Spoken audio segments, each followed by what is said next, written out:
I am Sabelo Sibanda, the people's locktivist. In my locktivism being using the law as a tool by which to advance an activist cause in the interest of justice for the people, I work towards ensuring that as much as possible, people's rights are protected. Some of the people are not aware of the relationship between the proposed National Health Regulations amendments that the South African government is pushing in line with the attempt to have an African pandemic preparedness treaty, which in itself speaks to the proposed global pandemic preparedness treaty.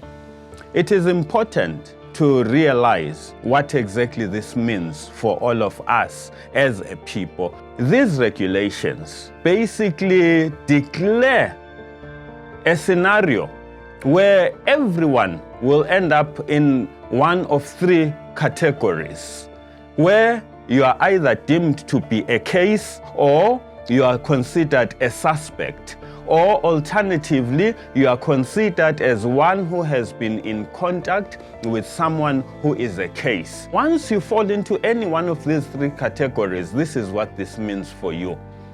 According to the proposals that government is putting out there and asking you as a South African to say whether you agree with it or you don't, the most critical aspect is that government says you may not refuse to be medically examined, whereby the medical examination process is whatever government will determine.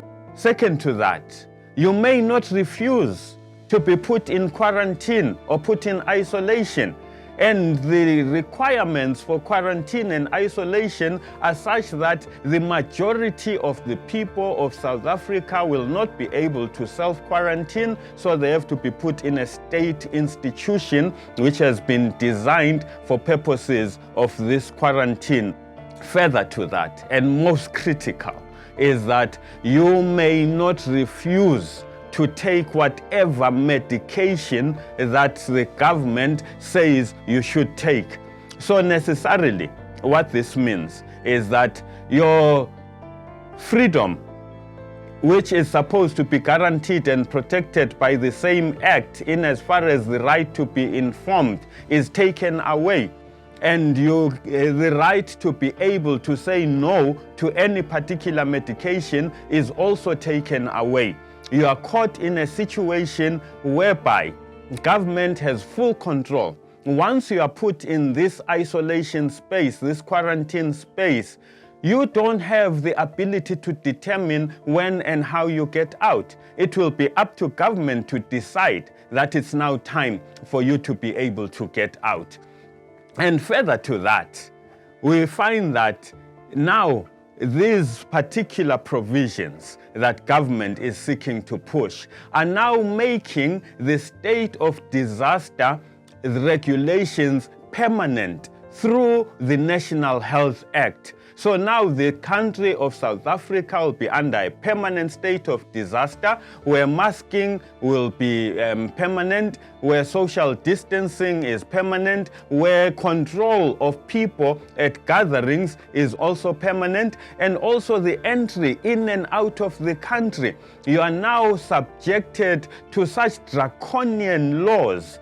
And it is a way by which, in the name of health, people's freedoms are being taken away.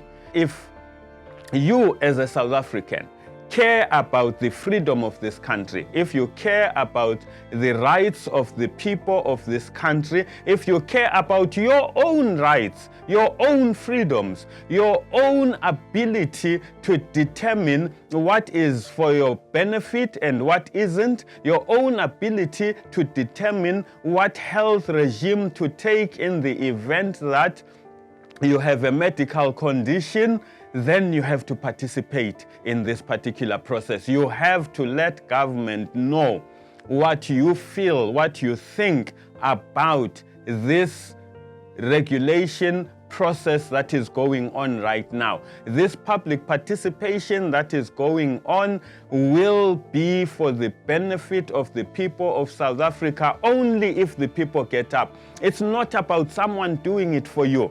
It's not about waiting to see what is going to happen. It's about us letting our elected representatives know that we as the South African people, in line with the constitutional right to public participation, in line with the right enshrined in the National Health Act to public participation, we take a stand and we say, no, we will not allow our rights to be taken away. We cannot continue to have a situation where the rights of the people of South Africa are determined externally. The people of South Africa have a right to decide whether these regulations will come to pass or will not come to pass. And when I talk about the people of South Africa, I'm talking about it from a perspective of the South African people as a collective.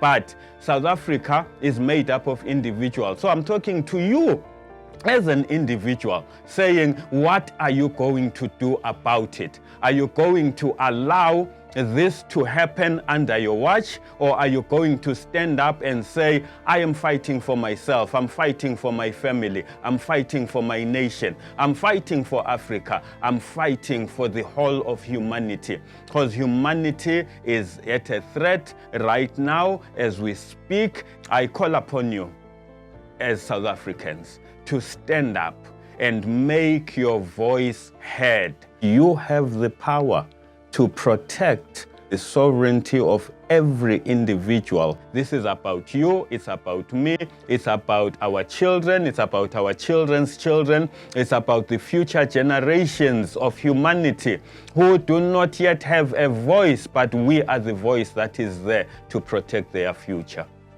We have got until the 5th of August for us to be able to make our contributions. On the links below are different platforms by which you can participate. Please get up, be active. Thank you very much.